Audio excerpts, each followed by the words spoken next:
Hey everyone, it's Nelson Miller here. Today I'm going to be talking about the ProRide XT bike rack from Thule. So it's a rooftop upright bike rack that has this clamping system that connects onto the tube of your bike and then the front and back tires. It is an amazing system. It is very, very strong and durable and secure, and I really like it. And so I bought one and used it, and it works great. And the system is amazing. You can tighten it while it's up there. You don't even have to reach up. You can like tighten it like that. So I want to show you all these things. But I also wanted another one for two bikes. So what I did was I bought the one and sort of tested it, and now I'm going to show you how to set up the installation and what's in the box and all that. So I'll show you that. All right, so here is the box. You can see their logo and everything. They have a picture of it. So inside, it's actually pretty nice because it's mostly assembled, right? Like this comes as one unit, like everything, the front and back tire cradles, and then the support arm is all, one piece. There's two bags of parts, and so basically, see, I already did one, so I kind of know. Basically, these are the things that go underneath. There's two in the front and one at the back, and they clamp onto the crossbars. So there's different things in different bags here. Basically, get everything out.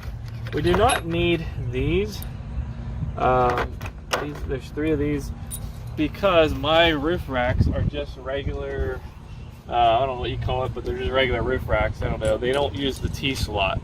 If you have the kind with the slot in them, the T-slot, then you would use these.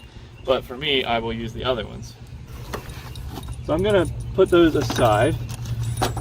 These rubber pieces go onto the straps, so I'll go ahead and put that on.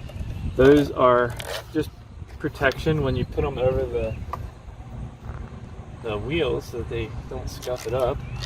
That's nice. Now, one thing about this, it can go different directions. So if you want your front of the bike at the front of your car, you can, even with two of them. But you also want to be able to access the turning mechanism here and the lock and the unlock mechanism. And you can, and I already actually just turned this right here, our gray screws or whatever. Basically, you unscrew that and just turn this bottom, and this part, this whole arm actually will flip. I already did it, but it just flips. Because the reason I did that is because on the other side, I want to access it from the outside of my car, right? Now on this side, I also want to access this from this side. I don't want to have to like reach into the middle when there's two racks. And I also didn't want my bike to be backwards. I wanted them both to be forwards. It's nice that they allow you to flip that. So I'm just pointing that out. So this one will, sit like that, and then I'll be able to turn this to clamp it on. So it's kind of nice. Both sides of the car you can access everything you need. The other downside is these straps go in, and so when they go around the tires, I don't know if I could flip that or not. I don't think I'll bother, but maybe I'll look at that later. But could technically be harder to put the strap around the wheel because it's inside. But again, this is my preference for this to be able to access that. All right, so there's going to be 3 handles, obviously, and 3 screws and 3 of these clamps that go underneath. So the way that you know which ones, you can kind of compare them here. So it's actually really simple. There's going to be 3. The small one goes on the back. Now that's easy, so I can kind of put that over here. Notice this one's also smaller, so that will go with that one. And then for these remaining 2, it's also easy because one of them has a lock, and the lock option goes on the side that you turn here, okay? So it's going to be on this side, and then this one will be on this side. So that's how you can tell them apart. And then I believe these 3 are the same. And then to assemble this, it's pretty simple. You take this thing and put it inside here. And then I will have to, you know, that's gonna go up in there and screw on like that. So that's how that will work, okay? So for the back piece, this will go on here. And then you can kind of see these little brackets. It goes in like this. And then it will actually pivot on there. And then maybe you can kind of see underneath how it's pivoting, right? And that's gonna be where I put the bar there. And then one of these screws, which is this one, will go up through right there. All right, so I have these pieces ready to put around here. So I'm going to, first of all, that sits on there. I'm not sure why that's separate, but so if you go down, it'll actually rest inside there, and it actually will like pivot like that. Now, when I first did the other side, I noticed sometimes it didn't seem like I had enough slack, but we'll see how it goes here. Okay, that went very well. So I just rest the screw underneath there, and then this simply needs to get screwed on here. So I need to see if I can line that up. It might be best if I turn that. So basically I wanted the screw going out that way. That might give me a little more leverage. Yes, it did. I just had to work at it a little to get that lined up. So basically, find a spot where you think it's going to be tight, and then that's how it clamps. Now, that did not feel as tight as it could be, so I'll go around again. And it's still not very tight, so I'll just do a couple turns. There. So that's about it, and you can certainly decide how far in here you need to go before you clamp it, or I can do that and easily move it. So we're just gonna repeat that for the front. It's pretty much the same assembly, really. All right, so I think if I remember correctly, on the other side, I had a little trouble here because now this one's up higher. So if I put it right there, at first, I think what I found was I really had to find the exact position of this. Like if I go front or back with sliding this just a little bit, it affects how things line up. So I'll just see what I can do here. All right, so underneath, you can see I'm not quite getting that to line up. I don't have enough slack, so I'll see, yep, there, just by moving it. What happened was, though, if you can point down in here once, what happened is I fell down to that lower spot. See, that's the top, and then it's like this lower spot. So I kind of had to get down in there for it to even work. But I think now that I have it in, I can move it back up to the top. Yes, I did. So use that to your advantage to get this on, because otherwise I couldn't make it work. I had to go down into that lower slot, and maybe that's what it's there for, like to go down like that just to get the screw in. But hopefully that's helpful to you, because that's what I had to figure out. Now I'll just go ahead and put this on and do the same thing for this second one.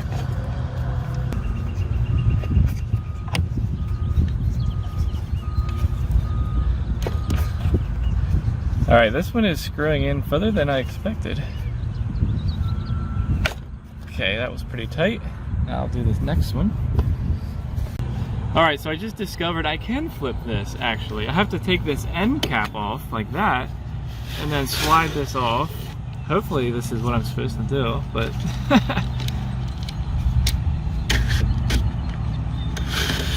look at that. Now I can access this. In fact, I had to do the same thing for this slot here. So that's great. I'll just put that clip back. And now I had to turn this earlier too. There. It turns like that. So that ratchets in. By the way, these are like nice ratchet straps. It may look a little odd. In fact, when I first saw this, I thought something is wrong. Like, shouldn't this go straight over like this? And I was told that it's designed this way on purpose so that you don't mess up the spokes on your wheel. So I don't know. I just thought that was interesting. So you just, yeah, crank it, and then to release it, just push down and pull up. It's probably a decent idea to just kind of put them in a little for travel. That way they're not flapping at all. So I'm gonna go ahead and flip the front one now.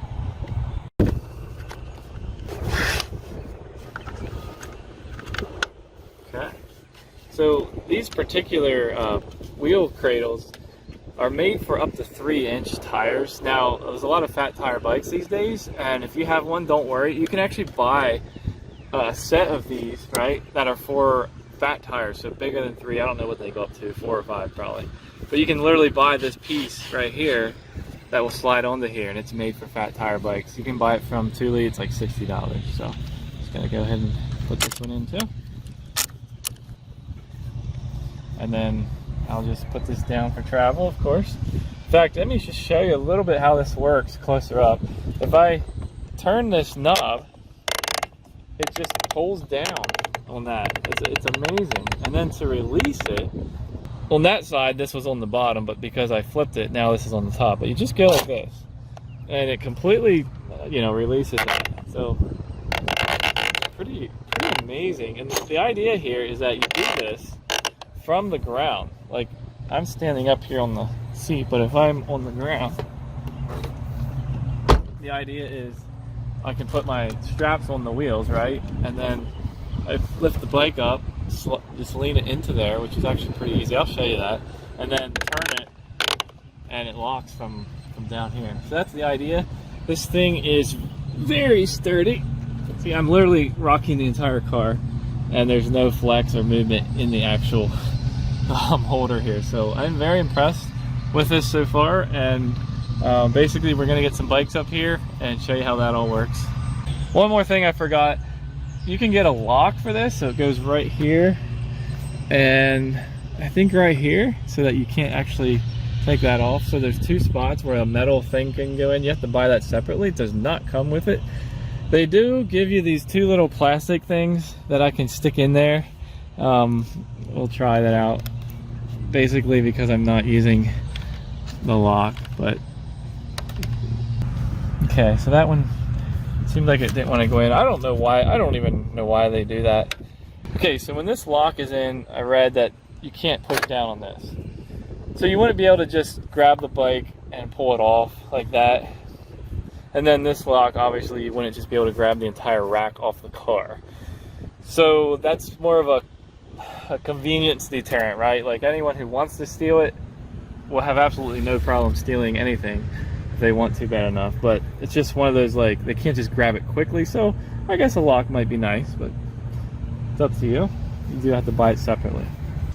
All right, so now I'm going to demonstrate putting this e-bike up onto the rack. So notice I took the battery out. We don't want the battery in. It adds extra weight, and also the clamping system, we don't want it to be like clamped down on the battery. It just makes sense to me. Plus lifting it, extra weight, right? I'm gonna put the kickstand down, but I'm gonna also do something up here. I'm gonna make sure that I take these buckles here, take them out like that, and put them down in like a little holder slot there, right? It's kind of made for that. You take it out, put it in there like that, right? And I also found that I can kind of put this up here somewhere, wherever it stays, somewhere up. That way when I'm going and lifting this thing, put the kickstand up, and I'll come on this side. I have found that for me, it works best to get this up there. Well, first of all, this frame has to be angled that way, so the front wheel facing the front of the car. I have found it works best if I grab right in here somewhere, and then right here, so kind of on this back fork and the front fork, really. And then I kind of take it like this, and I just go like this.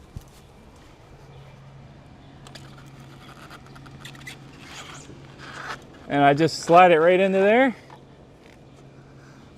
First thing you do, take this crank right here, and you just start turning. See how it tightens up above? So that's the first thing you want to do. Get that tightened right there, like that. And that's holding that thing solid. All right, so that's going to be holding, like that's doing most of the work, right? But you also want to make sure this bike is as secure as possible.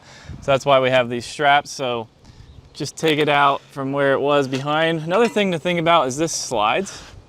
So you kind of just put it where you think it looks right. Bring it through between some of the spokes. Make sure the rubber pad is right on there. And just start cranking. And it really doesn't need to be extremely tight, but You know, you have a lot of leeway there with that, making it tight and the flex in the wheel and everything. So right there, and that's not going anywhere. It's not holding the bike up, but it feels pretty important to keep that secure. Same thing here, of course. Just choose which spokes to go between. Sometimes you have to adjust the rubber. And like I said, that you might want to adjust this. And you're good to go.